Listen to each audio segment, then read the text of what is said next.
Hi, I'm Angela Anderson, and I'm doing my teaching presentation for my teaching skills class. And so the presentation I'm going to give is of Judith Butler's gender theory from her book Gender Trouble, which was published in 1999. And some topics in the book Gender Theory seem to give people a little bit of trouble in understanding. And I think I have a pretty good way of explaining the difference between gender and sex, and the idea that both gender and sex are socially constructed. And so I'm going to give a little presentation on how I would show this to a class. So to begin with, we're going to start with the difference between gender and sex. Now, sex is what is considered the more scientific of the two categories. It is assigned at birth, and it is assigned based on primary and secondary sex characteristics that we're going to get into a little bit later in the presentation.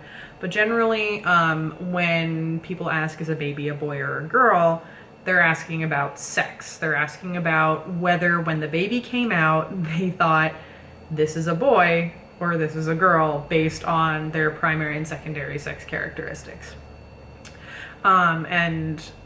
It gets into chromosomes and things like that. So it's the biological portion of male versus female.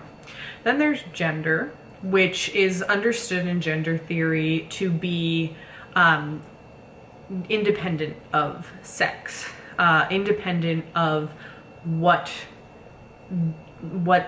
was the assignment at birth, whether the doctor said this is a boy or this is a girl, or whoever, was making such a determination. So gender is typically thought of outside of gender theory as being a man or a woman. And again, it's more how you present to people in the world. So when you see a child with certain characteristics, you may think, oh, that child identifies as a girl or that child identifies as a boy. And that may or may not line up with the underlying sex that child was assigned at birth. And same with adults. So we're going to get into just the broad spectrum of gender, but primarily most of our society thinks of gender as binary and sex as binary. You are either masculine in gender or you are feminine. You are male in sex or you are female. And it's not that simple. And it really is pretty inaccurate. And we'll get into kind of societal implications later. But I'd like to start with gender. A lot of people have an easier time thinking of gender as something that is self-determined. Especially in the Bay Area, we pretty much all are aware of the existence of people who are transgender, genderqueer, where term trans being that someone identifies with a gender that is opposite, again, back to that binary, or different from the sex that they were assigned at birth. So a trans woman would have been assigned male at birth and then identifies as female by just knowing who she is. And so there are, genderqueer people who were assigned a gender at birth, maybe, or not, we'll get into that too, but who were, let's say, assigned a gender at birth and don't identify with a particular gender. Some days they identify more masculine, some days more feminine, some days other things that don't really fit into either, sometimes neither, which is called agender. It's a little bit easier for people to grasp that personality doesn't necessarily fit in these categories particularly well, but just for argument's sake, I have made these two boxes. And so we've got masculine gender and we've got feminine gender. And so we're going to be working with these two boxes and some characteristics. And we're going to see what society thinks of these characteristics, which boxes they would put them in. So let's start with the idea of babies. We've got, it's a girl babies who, when we gender them, people who wear pink tend to be seen as more feminine, especially for children. So if you see a little kid wearing pink, you're probably going to assume that they identify as a girl. Blue, on the other hand, tends to be more masculine, hence the colors of the labels. And so then we get into different characteristics. So like people with short hair tend to be thought of as a little bit more masculine, and people with long hair you're going to assume are going to be identified as feminine. For instance, my partner identifies as male, has long curly hair. People who see him from behind in the grocery store will call him ma'am because they assume, because of his long hair, that he identifies as feminine.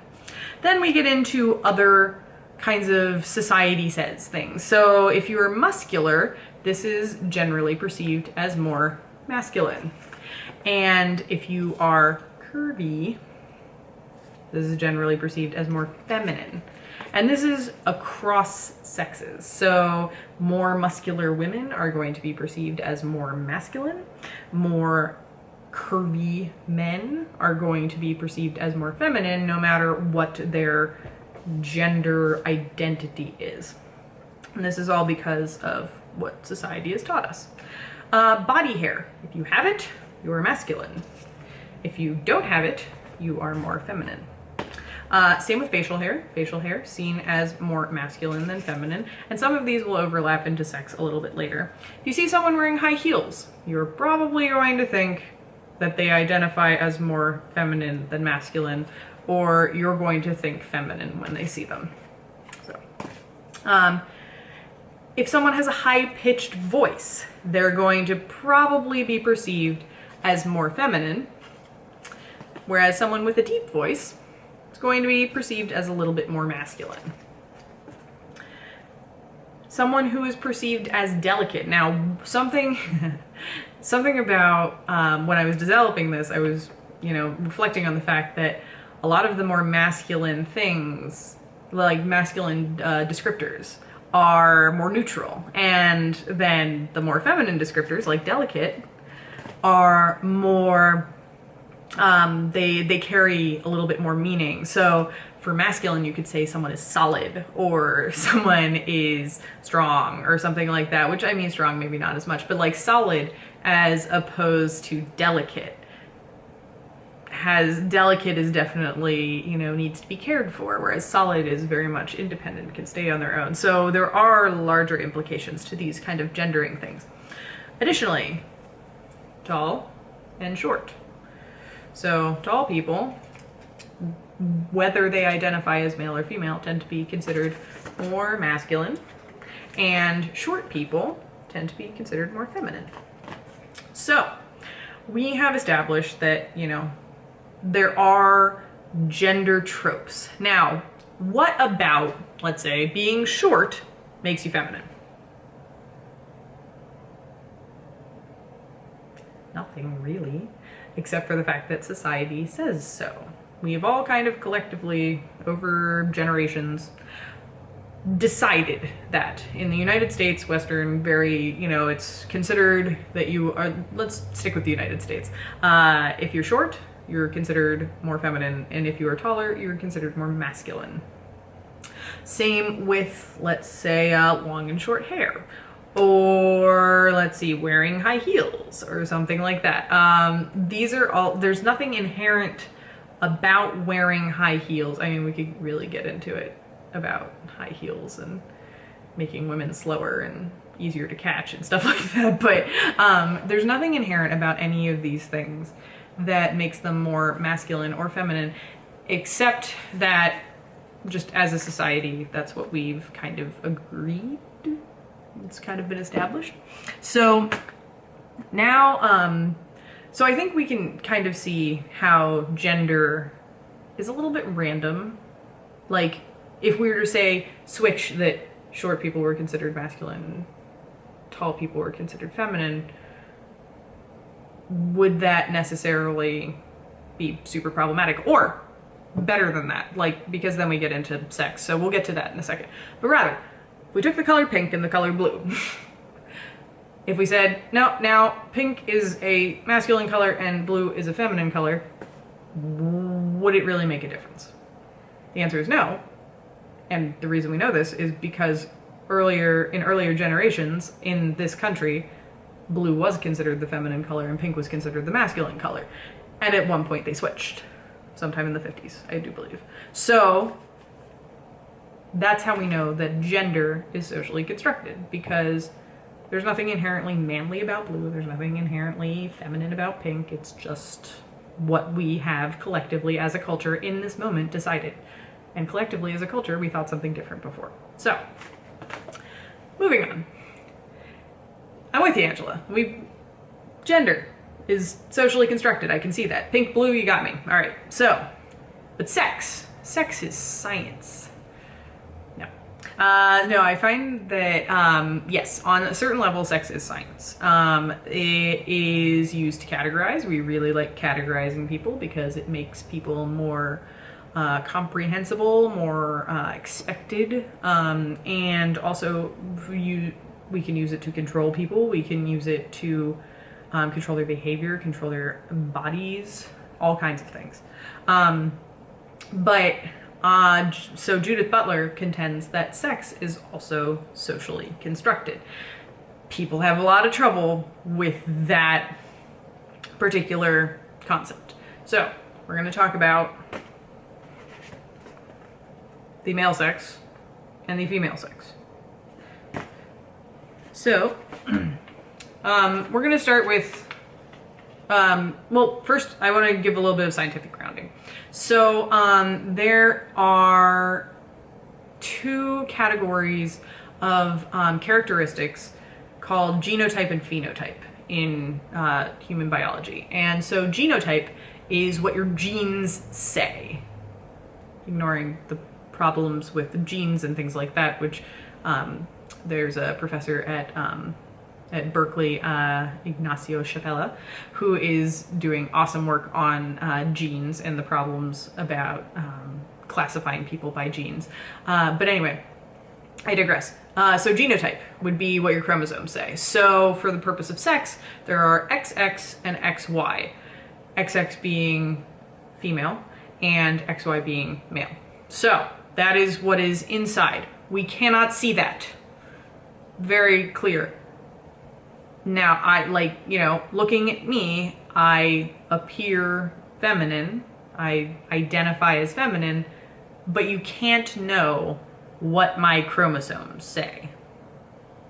So, and similarly for any human being, you can't know what chromosomes they're carrying because you're not a microscope.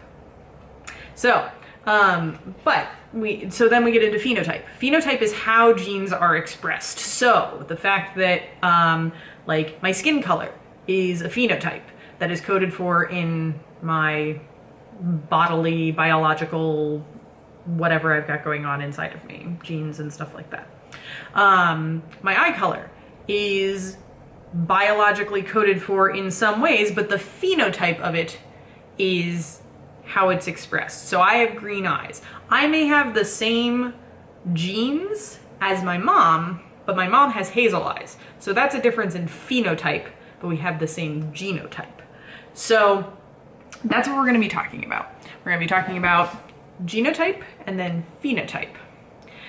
And so let's start with genotype. Okay, so we've got XX, XY chromosomes. So this is a pair of chromosomes. You get one from your one parent and one from another parent. And generally, most people have two. We'll get to that later. But these are the two most common combinations of chromosomes, XX, XY. XX tends to be female, and XY tends to be male. And here's why. XX generally codes for certain, so that's genotypes, right? XX genotype generally codes for certain phenotypes, such as having a vagina. So vaginas typically considered female. Now, phenotype for XY tends to be having a penis and gonads and that whole package. So that goes in the male sex. Additionally, the XX and XY chromosomes tend to code for reproduction, which is the argument, right? This is why it's scientific. Because reproduction, we can tell who can reproduce with each other because of science, and therefore there are two sexes because some people can reproduce with each other and some people can't.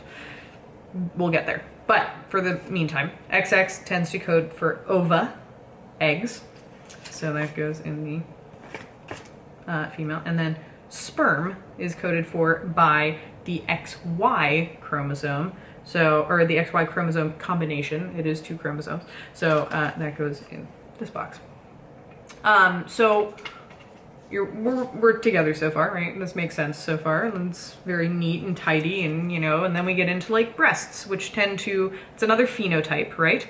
And it tends to be coded for by XX chromosomes. So breasts, the appearance of breasts, the existence of breasts, I suppose, would make someone identify as, would be identifying of someone as female sexed.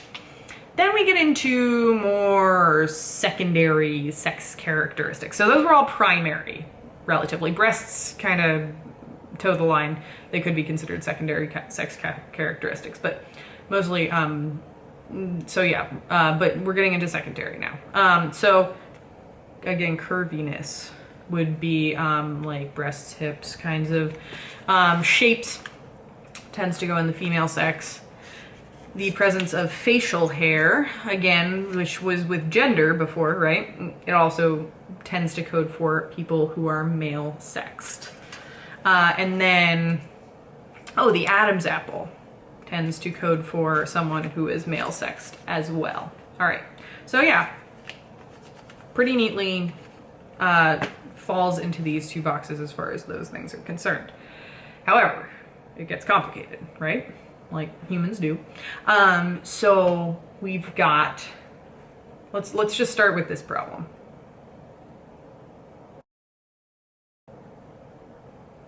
So there are some people in the course of reproduction who wind up with 3 chromosomes instead of 2, XXY. So where do they go? Go in here? I don't know. Do they go in here? I don't know. And then you get into, so like, here's where it gets to be a problem. These 2 categories, right, are a combination of a bunch of characteristics. They're a combination of genotype and then of phenotype, so of what reproductive cells you create, ova or sperm, what primary and secondary sex characteristics you have. Okay, so we've got this person, XXY. Genotype, kind of a wash, right? So what about their primary sex characteristics? Well, what if they, say, have a primary and secondary sex characteristics? So this is actual, people have this configuration of genes. And some of these people, like say one of these individuals has a penis and breasts. Okay, penis and breasts and XXY chromosomes. Where do they go? They don't, right? I mean they do, because we like to put things in categories, so someone would figure out which category to put them in.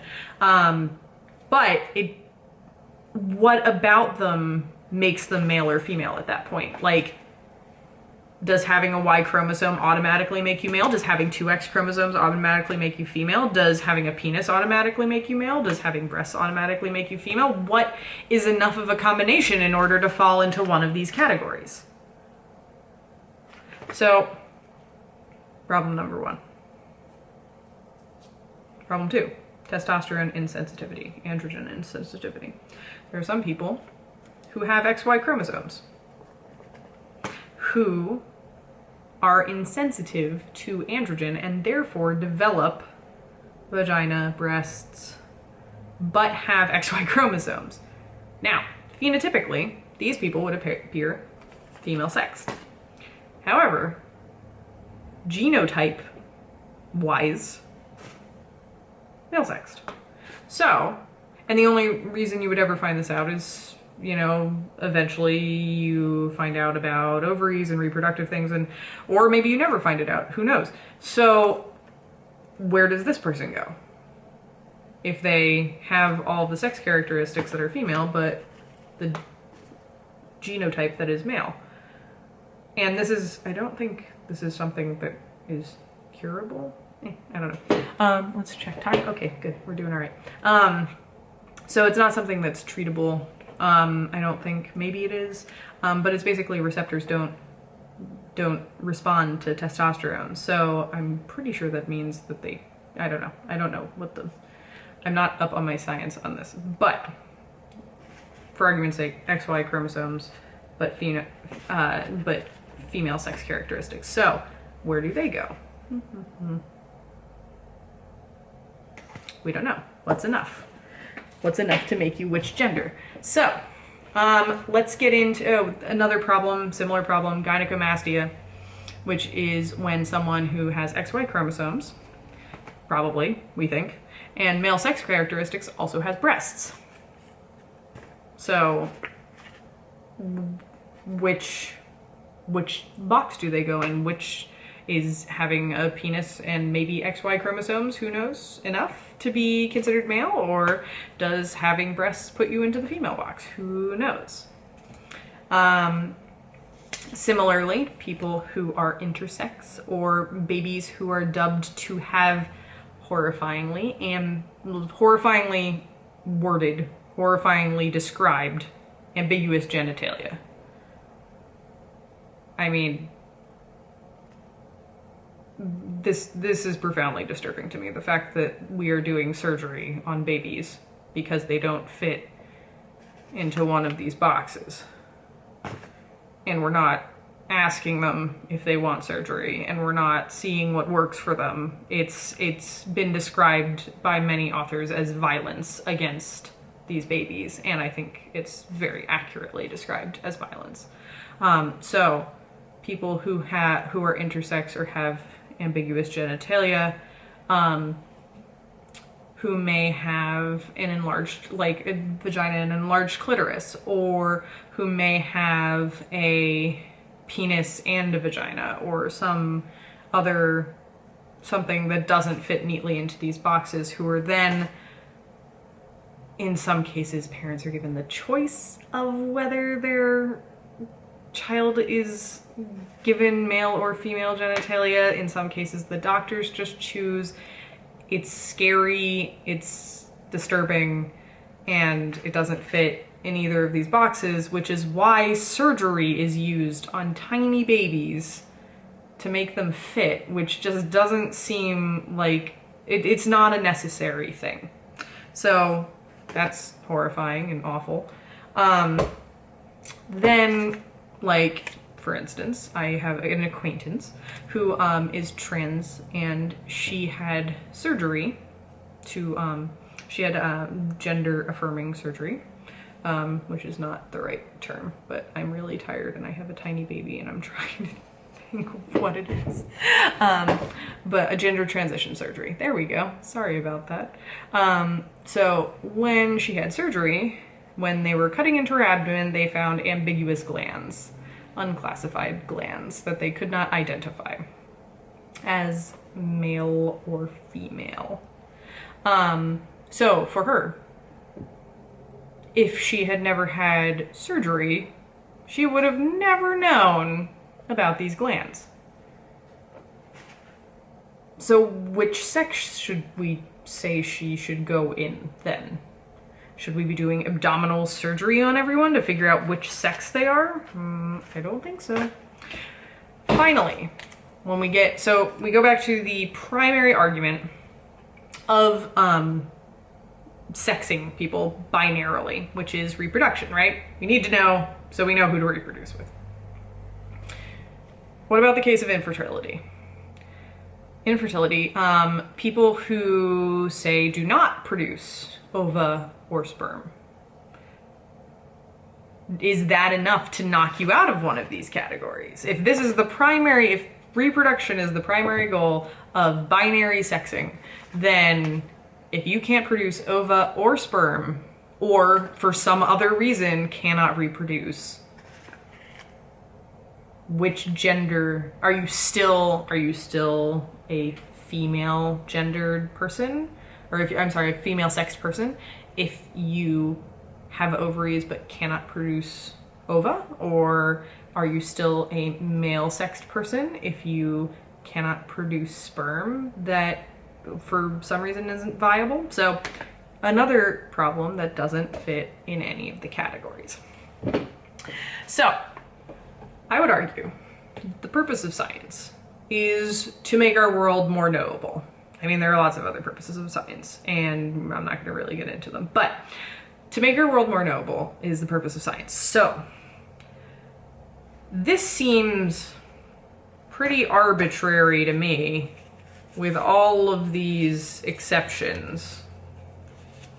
And then we get into people who are cisgendered, who identify with the sex that they were born, people who are transgender, who are identifying with a gender other than the sex they were identified as they were born.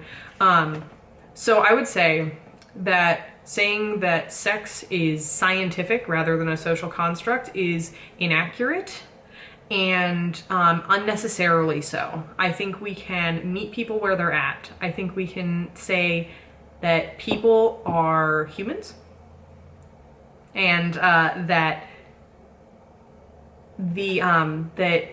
what they've got going on is what they've got going on. I think we could better serve people medically if we didn't need to categorize them.